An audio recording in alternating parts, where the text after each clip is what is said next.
maintenant que la Chine s'est ouverte, Oui, que la Chine fait du commerce, oui. que la Chine importe des matières, que les Chinois voyagent, la Chine a pris conscience du fait qu'elle ne peut plus, justement, se désintéresser de ce qui se passe à l'extérieur.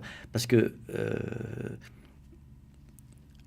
Mais elle continue quand même à appliquer ce principe de oui, non-ingérence. non, mais bien entendu. Mais si vous voulez, jusqu'à il y a une quarantaine d'années, la Chine était la grande absente.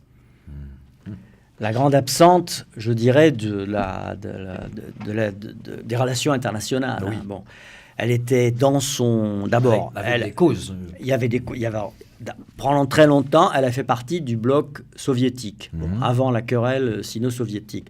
Donc, il y avait d'un côté le bloc soviétique et de l'autre côté le bloc occidental. Bon, et la Chine était dans le bloc...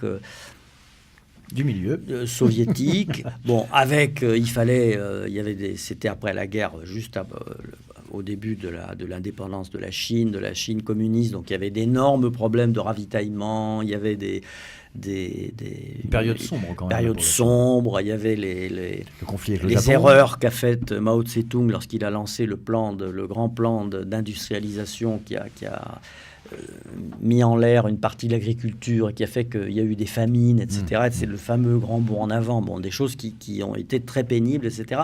Et donc la Chine a passé beaucoup de temps à se reconstruire, à solidifier son organisation, mettons jusque à la mort de Mao Tse-tung. Bon.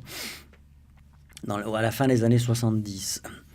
Et ensuite, il y a eu des guerres, des luttes entre diverses factions, et finalement l'arrivée de Deng Xiaoping. Bon. Deng Xiaoping, qu'est-ce qu'il fait? Il se rend compte que s'il ne donne pas au peuple chinois des moyens de vivre mieux, ça va exploser. Il y a pas assez de... Il y a trop de contraintes, si vous voulez, oui. Trop de contraintes. On n'a pas le droit de faire du commerce, on ne peut pas être propriétaire.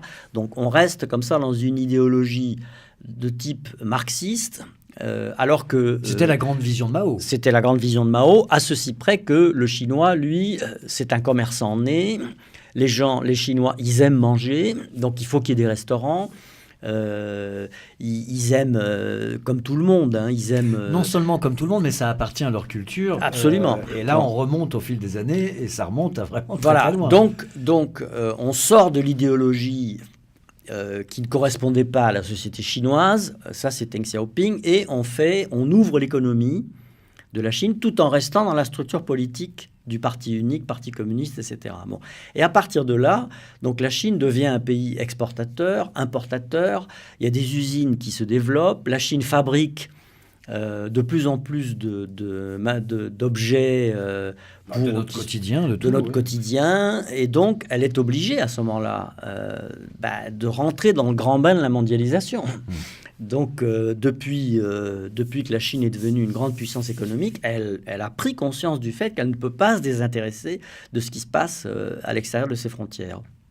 Et d'ailleurs, le dernier grand projet du président chinois actuel, Xi Jinping, qui est ces fameuses nouvelles routes de la soie.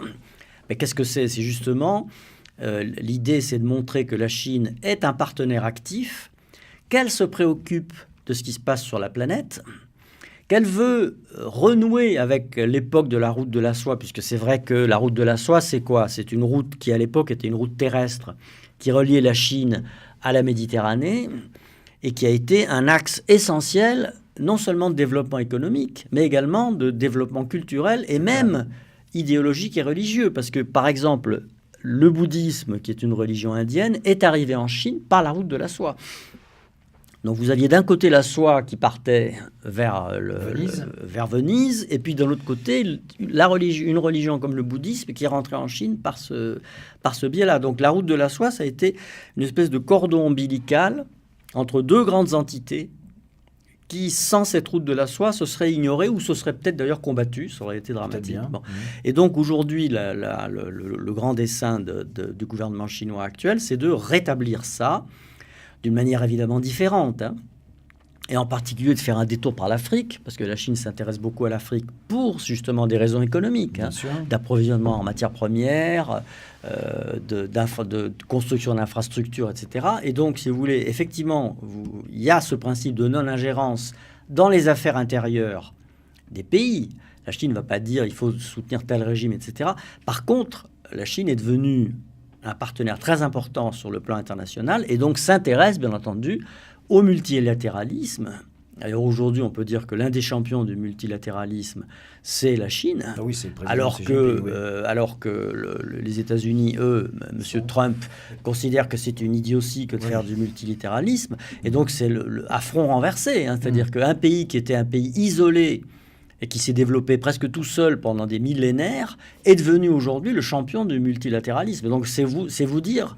Alors qu'en pense l'historien, justement, quand il regarde, enfin, quand il se met au courant de l'actualité, quand il découvre cette actualité, qu'est-ce que vous devez sourire, non, de temps en temps? Oui, mais on se dit, si vous voulez, que... D'abord, je veux dire, pour nous autres occidentaux, il y a une grande interrogation, je pense.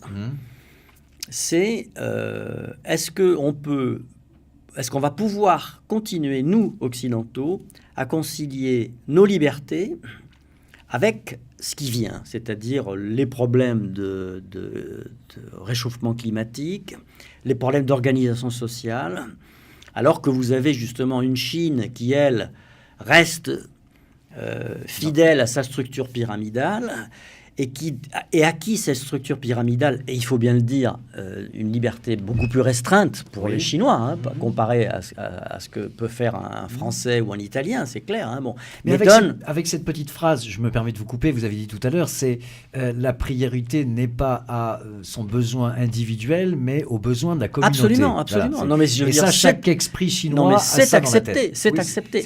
Et ça donne à la Chine je dirais, un avantage, j'ose dire, un avantage considérable par rapport aux démocraties vieillissantes que nous sommes et que sont les pays européens. Donc, vous voyez, moi, ma grande interrogation, c'est de me dire comment est-ce que nous, en Europe, on va réussir à s'organiser quand même pour qu'on ne soit pas uniquement une zone touristique. Ou une zone touristique, oui. Une zone touristique qui sera visitée par des Chinois, d'ailleurs, puisque les Chinois, je pense, dans 10 ans, seront la population qui voyagera le plus dans le monde entier.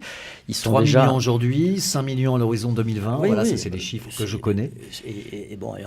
On en verra de plus en plus et partout, c'est clair.